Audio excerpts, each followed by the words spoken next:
UP में एक और हाथरस कांड जैसा मुद्दा बनाने की कोशिश शुरू हो गई है।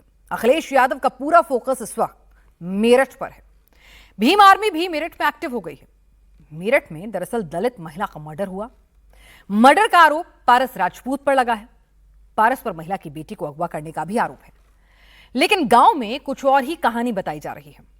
मेरठ मर्डर मिस्ट्री का ग्राउंड सच क्या है और पॉलिटिकल सच क्या बनाने और दिखाने की कोशिश की जा रही है, देखिए सब कुछ इस रिपोर्ट में। मेरठ पर अखिलेश यादव ये लाइन चला रहे हैं, दलित विरोधी है सरकार, दलित विरोधी है सरकार। मेरठ पर चंद्रशेखर ये लाइन चला रहे हैं, भारतीय जनता पार्टी के किसी भी नेता का इस मामले में दबाव में अगर आपने काम किया तो मेरठ में दलित परिवार ये दावा कर रहा है। मेरी मम्मी पे हमला कर दिया जी।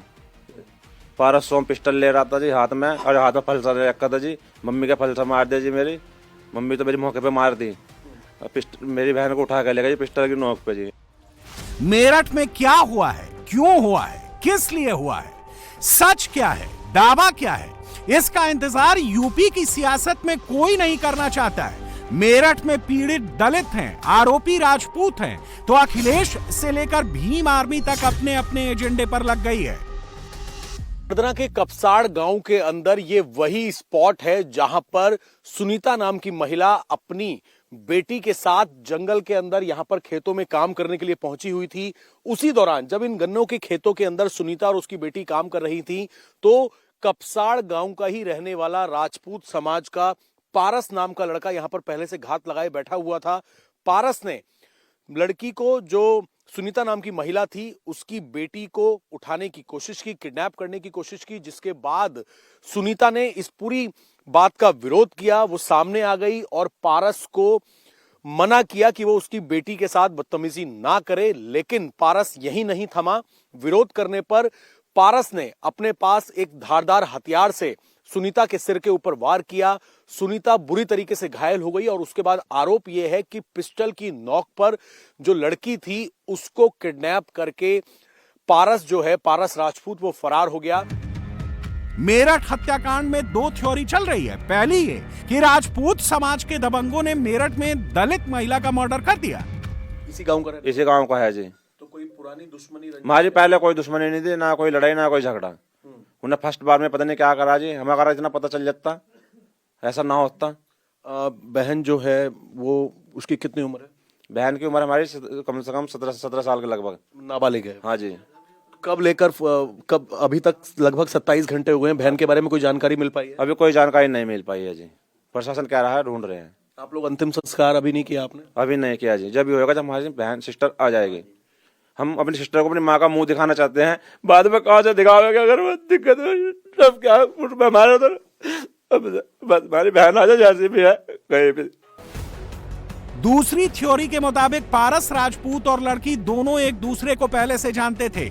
दोनों के बीच में दोस्ती थी। कई बार दोनों की दोस्ती को लेकर गांव में पंचायत भी हुई है कि ये जो लड़का है एक डॉक्टर के पास रहता था, तो ये जो है जैसे घर पे गया, भाई जैसे टेम्परेचर वगैरह नापने जैसे, तो वहाँ से इसका प्रेम संघर्ष चला जाए, प्रेम संबंध जो इनके स्थापित हो गए।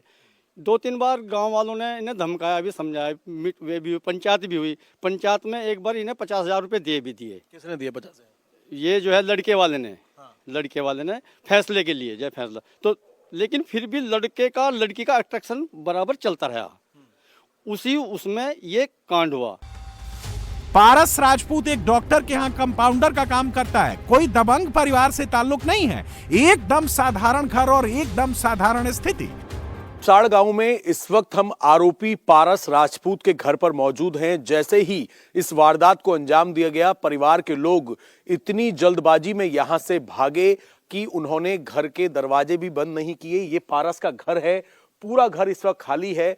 और जैसे ही इस घटना को अंजाम दिया, परिवार के लोगों को पता लगा कि पारस ने सुनीता नाम की महिला की हत्या कर दी है। साथ ही वो उनकी नाबालिग बेटी को हथियार के दम पर लेकर फरार हो गया है। जब विरोध हुआ तो उसके बाद परिवार के लोग अपना घर बार छोड़कर फिलहाल फरार हो गए हैं।